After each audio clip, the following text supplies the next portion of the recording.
Okay, 911 location. You're making all these noises and won't always stop. Ma'am, what's the location of your emergency? Tequila, Georgia. Okay, what's going on with your husband, ma'am?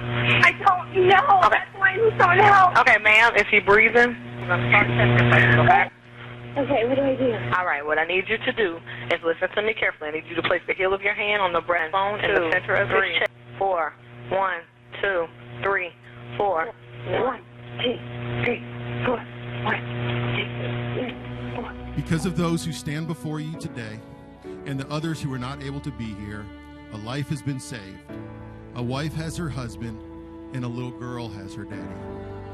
While we are excited about what you have seen here, another miracle came from this life that was saved. You see, almost exactly 1 year to the day that Dustin went home, his wife Melanie gave birth to their son, Austin.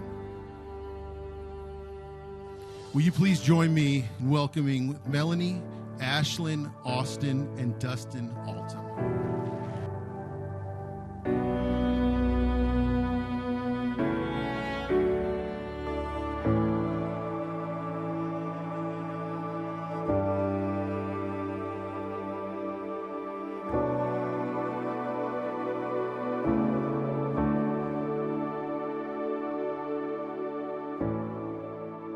Better than the other county or community.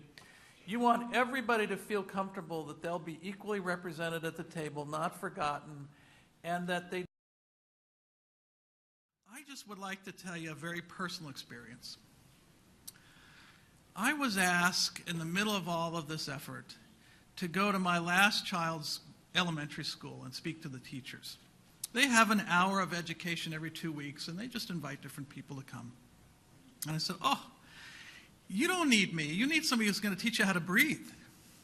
Because if you have a cardiac arrest at school, and these grades, first or second graders, they're going to need some respiration. But they said, no, we get that. We just like to hear what's going on in the community. So I gave this 10-minute talk about chest compression only CPR. And I'll never forget, and I bring this up because we were just talking about EMS. At the end of this 10 minutes, 3 ladies come up. And they're misty-eyed.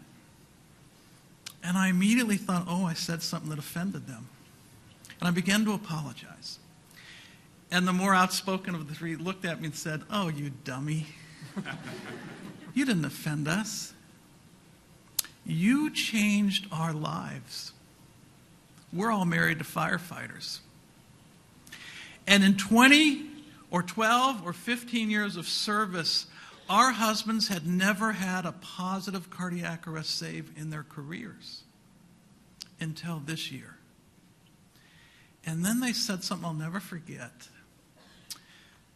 They said they're better husbands, they're better fathers because they're more content with their day-to-day work. And then I got misty-eyed, but I took a lesson from that this is so much greater. As wonderful as these survivors and their families are, I love that. This has been the most touching experience of that I've seen for many, many years. But it even goes beyond that. You got to feel for it today with all the people on both sides. But it's even bigger than that. It's their families as well.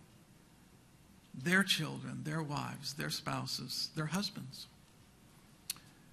I'm so grateful that I got invited today and had a chance to come to Northeast Georgia. This has actually changed my life. You know, we all get a little discouraged, and I needed a boost. I got it. And if you ever do invite me back, I'll come.